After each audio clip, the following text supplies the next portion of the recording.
What's up, guys? It's been a while since I've done a video like this, but I just want to kind of talk about my experience here in business. As you guys know from my channel and everything, I do a lot of prefab backyard offices and stuff like that.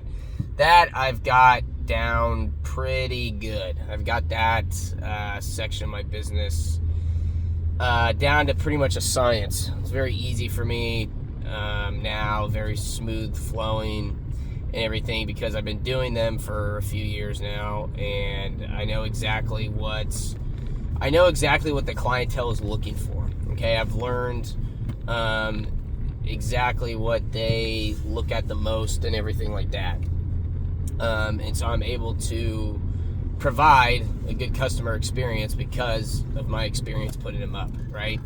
And I only know that because of, in the beginning, problems, complaints, suggestions, whatever, right? Just building that experience up and understanding. That's what really upped my drywall game, was because in these backyard offices and stuff, they're pretty small. And so you're looking at the drywall a bunch. You can see a lot more imperfections in the drywall in these sheds and backyard offices and stuff than you can in like a normal home, because it's not as much square footage, it's not as much space to hide things. And so that's what really made me up my drywall game, is because that's what, in the beginning, I was having the most problems with, was getting that drywall finish perfect, because people are setting up their desks and stuff, they're staring right at it, okay? So you can't get away with a bad drywall finish, okay? But I learned that after putting up a few and dealing with that. And then same with like the architectural trimming, just getting all that stuff right? It took a lot of learning to get to the state that I'm at, okay? And the state that I'm at where people are flying me out to other states to help them put this up, right? It took me a long few years to get there. It took me a lot of projects, over 15 projects, before I was like really, really good. Right now I have 30 plus under my belt and things are going. But now I'm breaking into this new thing, just kind of happenstance. It's weird how it works. Now I'm breaking into these saunas and doing these copper roofs and all that stuff. And it's learning a whole new thing, right? I'm learning what these clients are looking for in these saunas, what they're looking for in the roofs and everything like that. Like I'm learning more and more. I just had one, and the guy wanted it soldered for waterproofing, but then the morning of that I'm putting it on, he says, "Oh, I want it to look all nice and like a piece of art and everything like that." And everybody knows, I mean, even when you do a decently clean one, solder joints are not pretty, right? Solder joints are not a pretty thing. Again, there's probably some old timer out there that could definitely show me a thing or two or whatever and probably get it fucking looking amazing or whatever, but in general, with the amount of skill out there and the amount of skill I have, it'll be done, but it's definitely not going to be pretty. It's not going to look like a piece of art.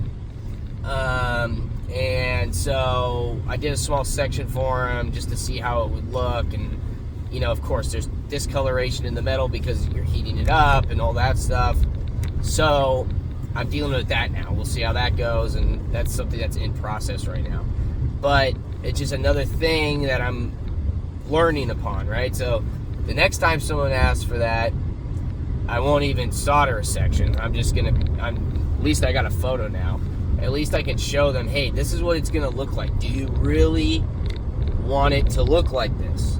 Like, I understand this, but it's gonna look kind of ugly, because when you put those copper sheets up brand new, they look pristine. There's no patina on them, nothing. You're not hiding any joints in the patina because there is no patina.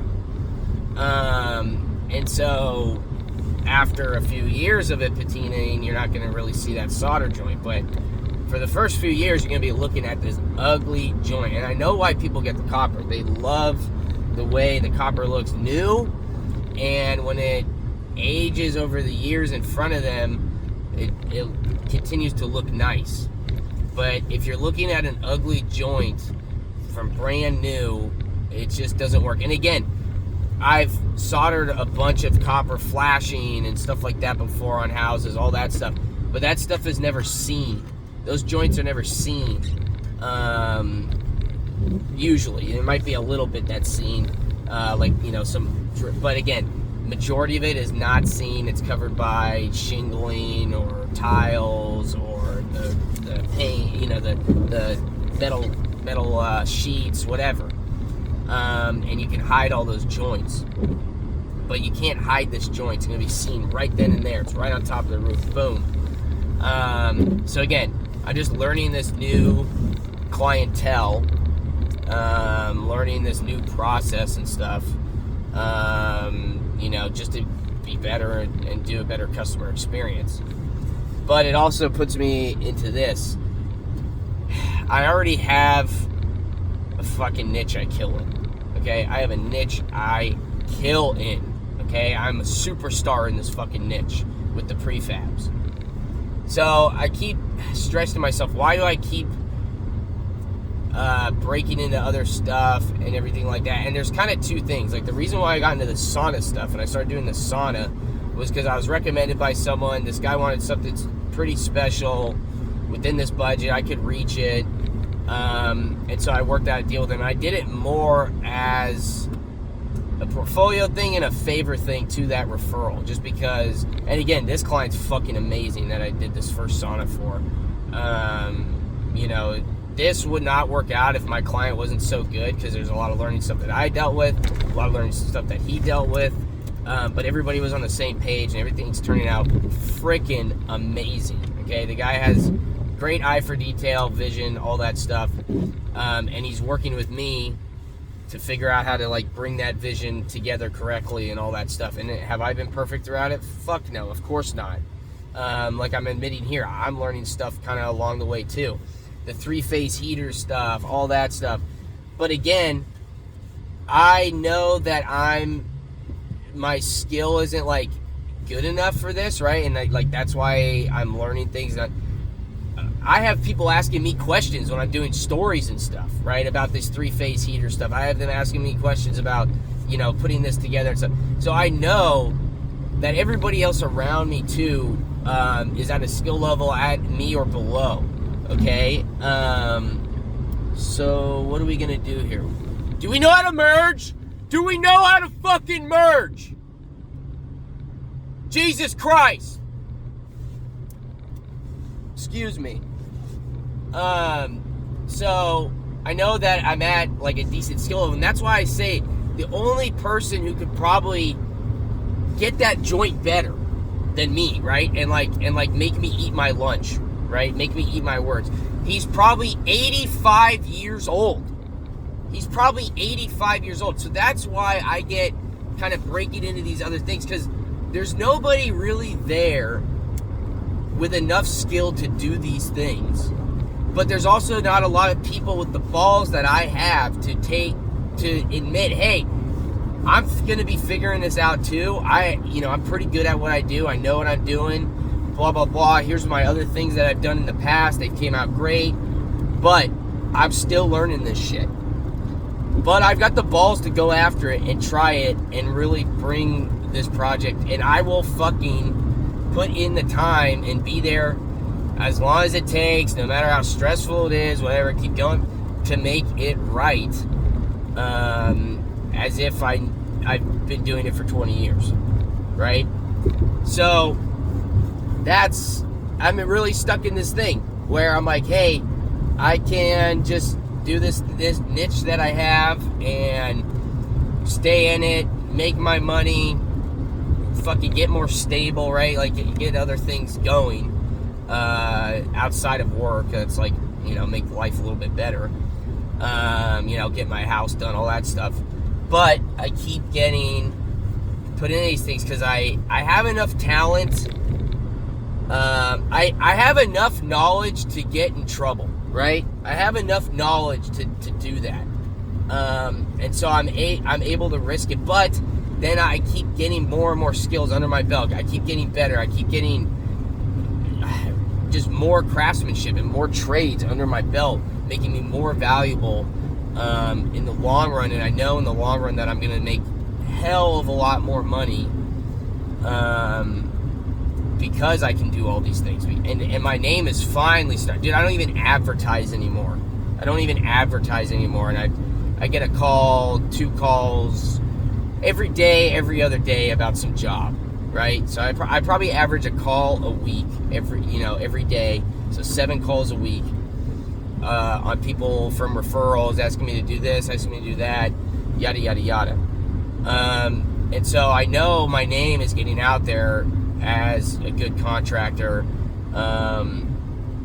and someone who has that artistic vision and has the balls to try to pull off those artistic visions. Because when you guys see these big architectural builds and all that stuff, dude, working with architects and working with those crazy designs and stuff, there are so many changes and change orders and things that develop as the job continues to bring in that like original look that they envision that they have for that.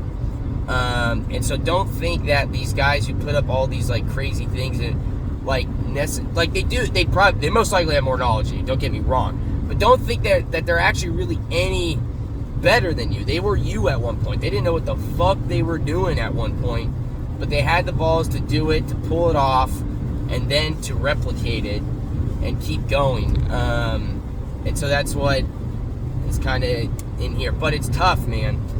It's tough because it's like you could just go fucking chill on Easy Street. You got this niche going. You got this thing going. But also, what's the point of life if you're not pushing yourself? All right? I get bored and depressed easily when things are too easy. I don't know why. It's like a blessing and a fucking curse. But, what's the point if you're not pushing yourself, if you're not getting more skills and knowledge under your belt? Honestly, what's the fucking point? So that's what I'm stuck in. Wanting to chill out and have an easier life and not deal with these new problems that arise as you break into these new things, these new niches. Or go after that drive to just be better and do more and be the best, whether I achieve that or not. But anyways, that's what's been on my mind in business lately, baby.